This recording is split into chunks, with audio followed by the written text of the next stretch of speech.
I have to take a second to really be grateful for my life. Last night I got to watch the greatest fight card ever. Greatest fight card ever. I got to do it from a box where we were shooting for Sports Center in Canada. And I got to be up close and personal with George St. Pierre, the greatest of all time, for 6 months leading into it to get different insights. I got to train with John Danaher and to get some back behind the scenes ideas of George and be around these fighters, TJ, Garbrandt, Rose, Joanna, all of them, George, Bisping, in the week leading up to it, to get an idea of where they were at, be able to study them in the last moments before their fight. And then last night I got to go party with Michael Bisping and sit down with him and drink from his expensive bottle service. I am now nursing a cup of Gregory's coffee in New York City before I get on a plane to go to China to commentate the World Kung Fu Championships. So I am very happy and I'm very thankful. And thanks for listening to me be grateful. So I'm going to talk about a few of these before I leave for China, because I don't know how much streaming I'll get to do over there. They have something called the Great Firewall of China. So TJ Dillashaw and Cody Garbrandt, that was a big one. A lot of different aspects to talk about. The way that they fucked with each other and all of those things are relevant. The fight itself, if you watched it, I'm sure. You're not sitting here watching a guy talk about a fight you didn't see. Maybe you are, I don't know. But at the end of round one, Garbrandt really gets to Cody, Garbrandt really gets to TJ and puts him on his ass, which was impressive. And TJ gets up and he's got this wobble and he's like, fuck, and expressing that sort of displeasure with himself is tricky. Drunk, I had 7 hours of sleep. I'm drinking coffee, but did get a little drunk with Bisping last night. Do you think Cody would have knockout was 10 seconds earlier? That's a good question. You don't get to time travel. You are where you are. But yes, when he dropped TJ, if that was at a different moment and there was a little more time to try to finish him, yeah, maybe. But these things are what they are. So he drops him. TJ goes back and settles down. Dwayne starts asking him to kick. He does land a nice head kick and wobbles Cody. But it was the right hook stepping through. And if you watch back, what about the first questions? I didn't see the first questions. If you watch back, he steps through from orthodox to southpaw to land that right hook in that space. So you'll watch, and what you'll see is when he lands the right hook, his right shoulder is forward, and he's actually in the southpaw stance. And these details are details that Dwayne Ludwig and TJ Dillashaw work very purposefully. There are times where the fight is happening the way that it's happening, and you're dealing with this, and then it changes, and it's called stepping through. You step through it, and you switch into the other stance. So, as Dwayne says, or at least he said to me, I don't want to speak for him. He has said to me, it's like there's orthodox, there's southpaw, and then there's open stance. He goes, so there's 3 stances, but because there's different phases through all of them, maybe there's no stance. And as philosophical as that sounds, I agree. It's not like we have to classify. We are now southpaw. We are now orthodox. The freedom with which they phase through those things, and during a combination, this is my left foot forward. At any time, my right foot could be forward with a simple step in the middle of it. You're dealing with this, and what you don't see is this. I'm here, now I'm here. What you don't see, because you're so busy dealing with this stuff, is you don't see me step through and completely change the dynamic of where my torso and hips and shoulders are compared to you. So and I remember one of the first things Dwayne showed me when I first met him in Cambridge at my friend Jeff Harrison's gym. he was like, one. So I'm gonna just show you on the screen as best I can. Punch, punch. This is head, body, and then body, head, and then body and step out and head from this side. And it's a very simple concept, but it's like, what was it about that made sense? It's like you're thinking up, down, then you're thinking down, up, and now you're thinking down, up as I step out, and it becomes down, step out, up. And you're basically just tricking your brain into following a pattern, thinking you see it, and then while you think you see the pattern, I use that against you. And I asked TJ about that at the right after the weigh-ins. I was like, is there something about, are there things that Cody believes he knows about you that you guys will use to set traps? And he just smiles and goes, yeah. And so it'll be interesting to go back and look at that and compare it to other choices that TJ has made in those kinds of exchanges and see if that little step through is new. It's really interesting. You can easily get into the spider web of just the technique itself, and it's something that I did for 3 or 4 years, where I just literally dug deep into the technique. The technique tells a minuscule amount of the story, and if you dig too deep into the technique, you're just looking at X's and O's, and you're looking at ones, 1, 2, 3s, and you should be looking at do, re, mi's. So, but the technique itself, the where do you step when, and seeing the rhythms and the patterns and all those things, it's fascinating. It really is. It's fascinating. It's beautiful. You can get tangled up into it. It's like studying jazz. But do you want to study the jazz and say, this guy's hand moved from this string to this string, he played this and he pressed this, and just study what his hands do? Or do you want to figure out how and why he's able to do that? And that's what I'm interested in today. I'll go back at another point and just be X's and O's. But today I want to know how and why they're able to do that in real time in situations that are happening so fast. And we watch it as if they're something and we're something else, but they're just us. TJ Dillashaw looks like someone you would see in the film American Pie. So they're just people like us. But we're like, oh my God, and then he did this, and then this went here, and he went over there. And that's all really cool. But if you look at it from, why can't you do that, and why do they do that? Well, it's practice, okay? It's practice. What does practice do? It makes them good at punching and kicking, but it makes them, since last night I've seen so many douchebags complaining about the now vocal fighters losing. I missed that, I'm sorry. I don't even want to say that one, jazz is better than the other. I want to worship the art on the whole. See, you guys are my jam right here. You guys are like, it's a fascinating thing when you sit and hang with people, because the whole internet is full of people that you can watch talk about fighting. If you're hanging out with me, it's because you think like me to some degree. And it's like, it's beautiful what these guys do. It's, hello Argentina. It's beautiful what they do, and it's amazing to figure out how they do it. They are just like you. They're just human beings, but they've been trained not just to be able to punch and kick, but to be able to get that out of themselves. Also, imagine how fast all of this is happening at your eyes. You know, just that. Isn't that annoying? Imagine being punched like that.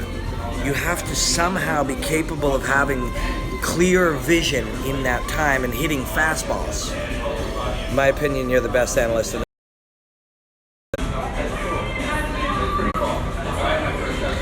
Sorry if we split there for a second. Something happened with my phone.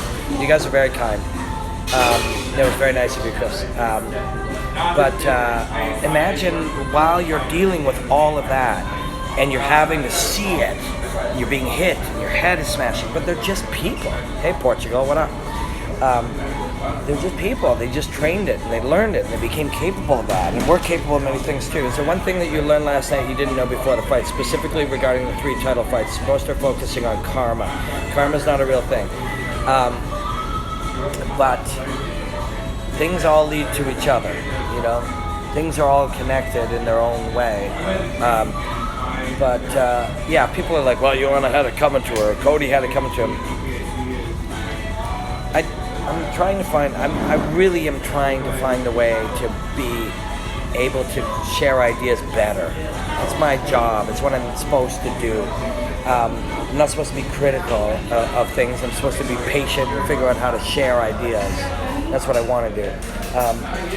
But it's you make the connections that you're capable of making.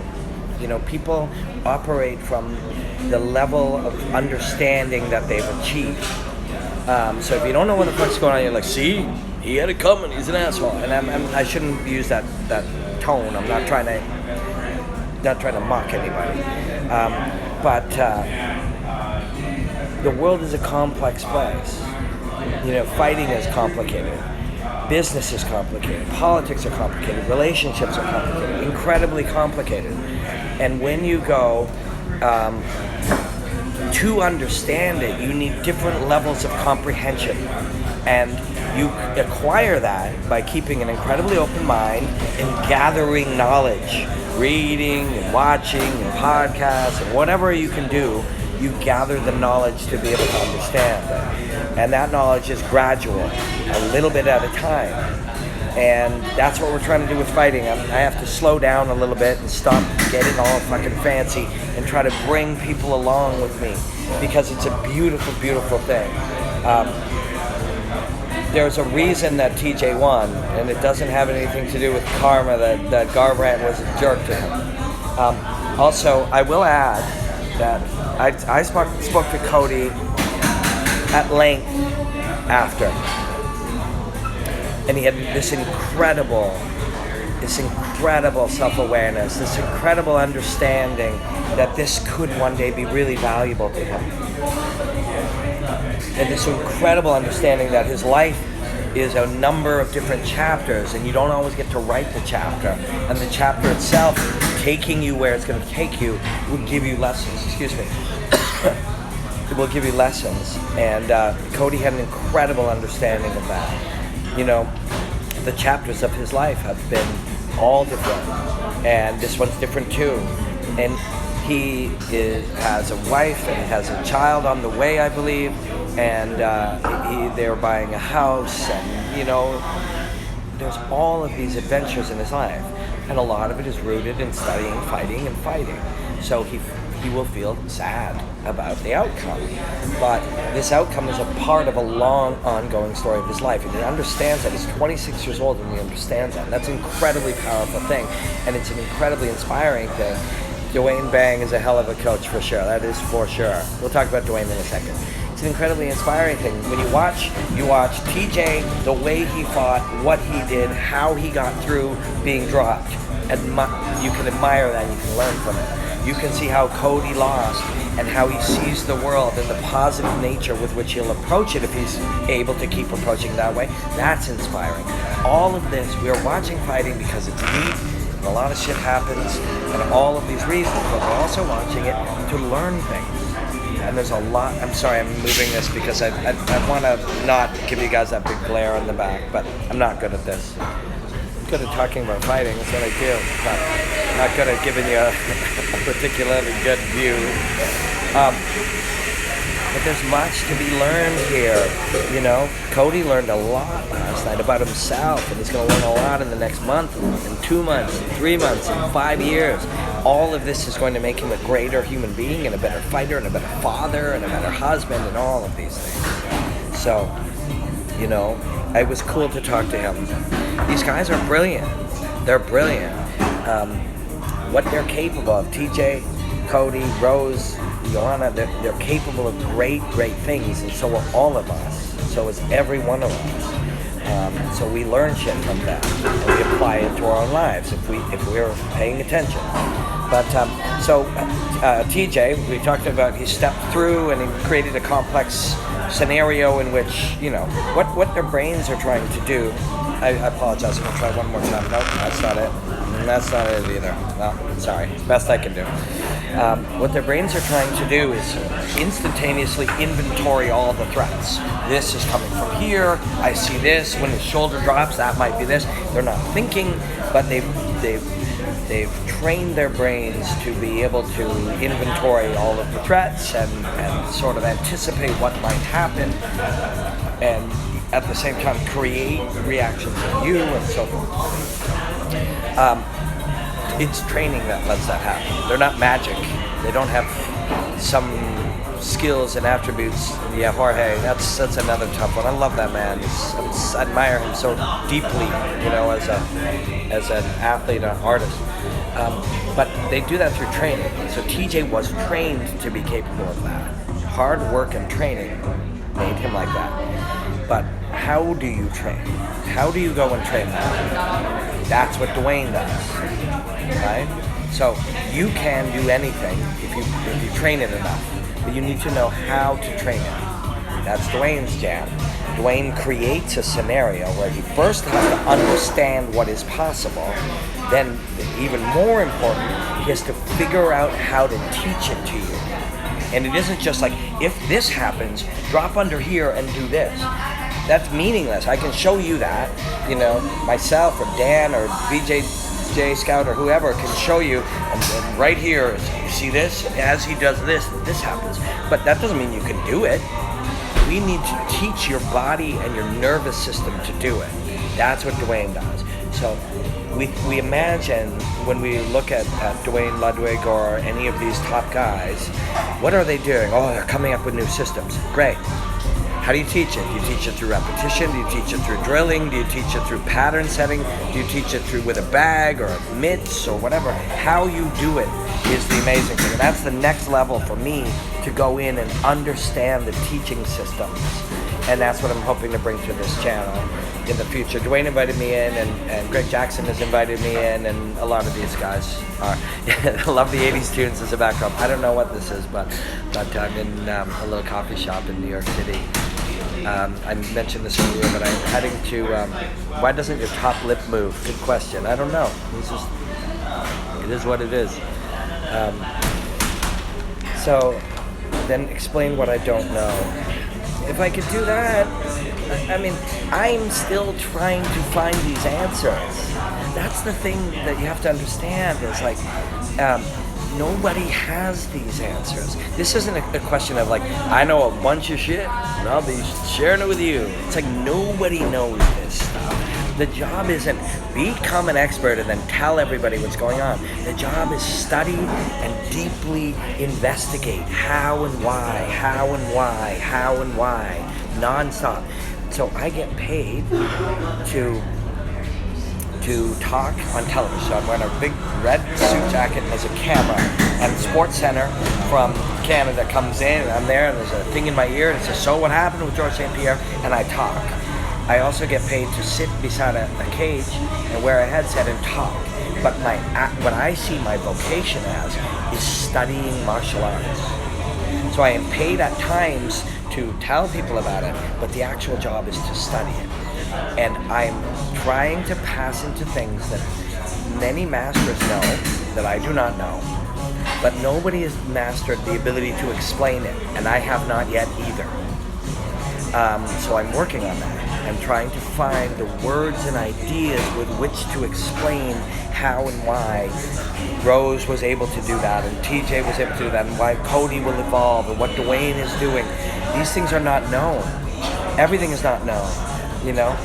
What we know what this is made of, but one day we will be sitting there and we'll look at it again and we're like, wow, we didn't understand. There was actually these other things in there, because knowledge is an ongoing thing, and the acquisition of knowledge is an ongoing thing.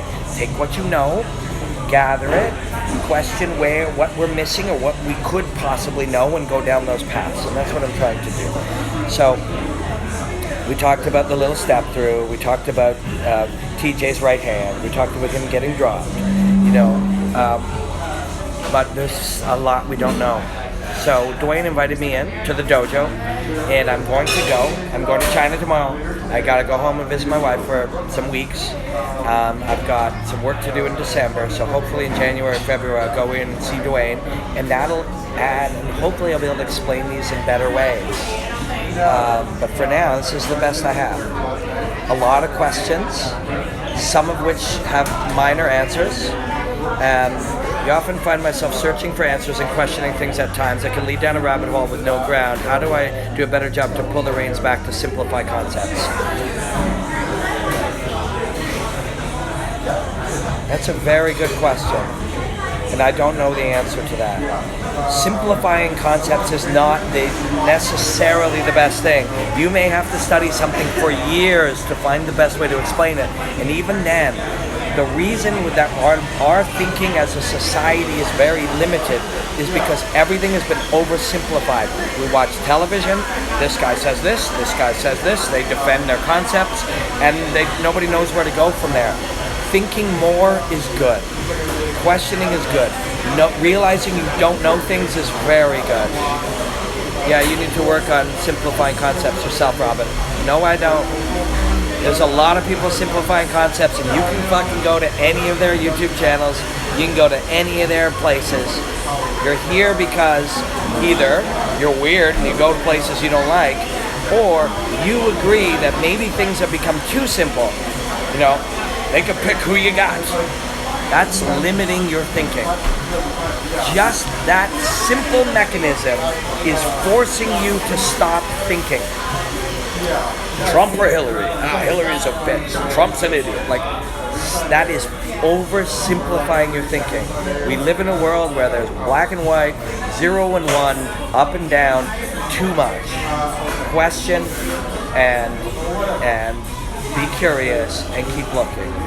And you don't fucking have to hang out on my YouTube channel at all. You can go somewhere else. There's lots of other people who will tell you that it's a stylistic matchup, a fantastic stylistic matchup, and he's a better striker, but he's got better footwork. But if he can just take care of distance management and have a little more precision in his striking, land it, you know, like, you can go anywhere for that. And I could give you that tomorrow. And I'm sure I'd make a lot more money if I did, but I'm in a state of eternal curiosity, and I need to know the truth. And I don't know it, and it'll be a long time till I do. And when I get there, I'll have many other questions, and that's going to go on forever. And as a result, that permanent curious quest will make me happy always. Learned a lot from TJ. I'm sorry I've tangented all over the place, but it's been an incredible weekend, and my brain is just lit up with ideas and observations and lessons and questions. But I learned a lot from Dwayne and TJ watching them fight, and I learned a lot from Cody after. What are some things you look for when you're making breakdowns? Somebody asked me.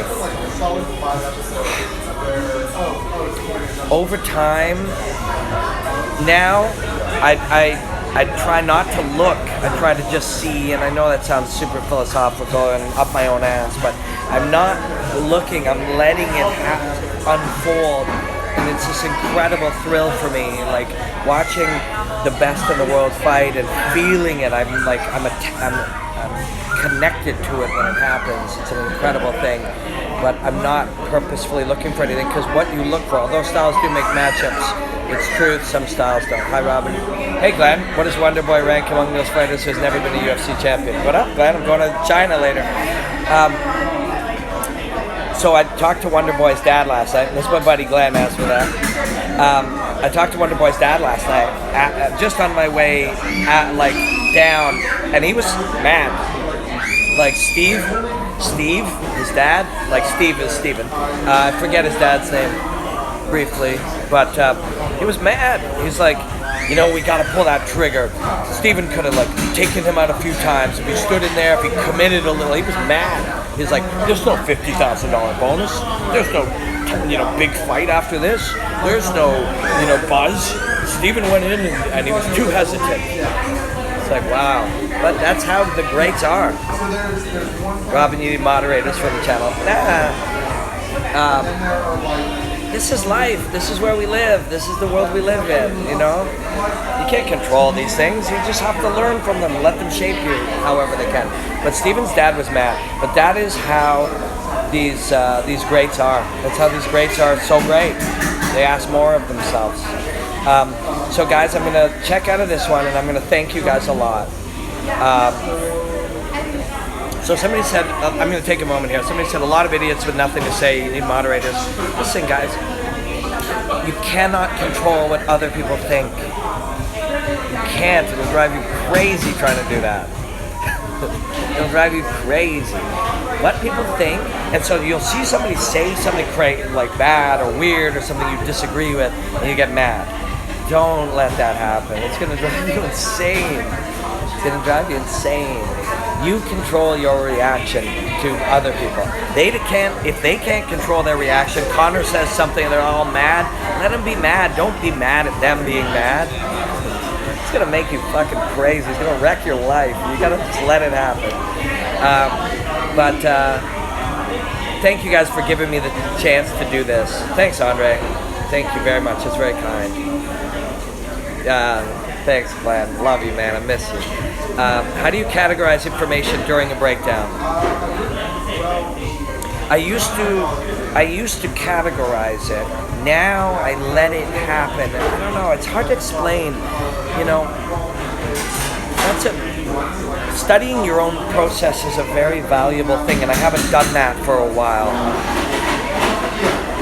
I used to kind of have an idea of where it was going. Oh, Cub does this, I wanted to show that thing. But now I'm trying to let it speak for itself and let it lead me. If you hear loud sounds, it's somebody grinding beans. But anyways, I am going all over the place. I had an incredibly inspiring night and weekend, and as I'm sure many of you did. I'm going to do one more of these. I'm going to talk about my boy George. I went and got drunk with Michael Bisping last night, drinking the biggest coffee I could find. It was a great thrill. I'm going to do one more of these and chat about Bisping and GSP. And then I'm going to say goodbye. My buddy Bobby Torrens set me up with a little hack that might allow me to stream from China, but I'm not 100% sure. So the next one could be my last one for a week. But I really appreciate you guys, and I hope we learned a lot from, it truly was inspiring. Be inspired. Take it. Look at it. How can this apply to my life? What Rose did. Could I do something like that on a small scale? It's there. All right, guys. Thank you, Alex. Loving your work on TSN. Thank you. I'm loving it. Great people, a lot of fun. I will be back on this YouTube channel in like 5 or 10 minutes. We're going to talk about some GSP and we're going to talk about some Michael Bisping. Love me some Bisping. Drinking with Bisping would be an interesting evening.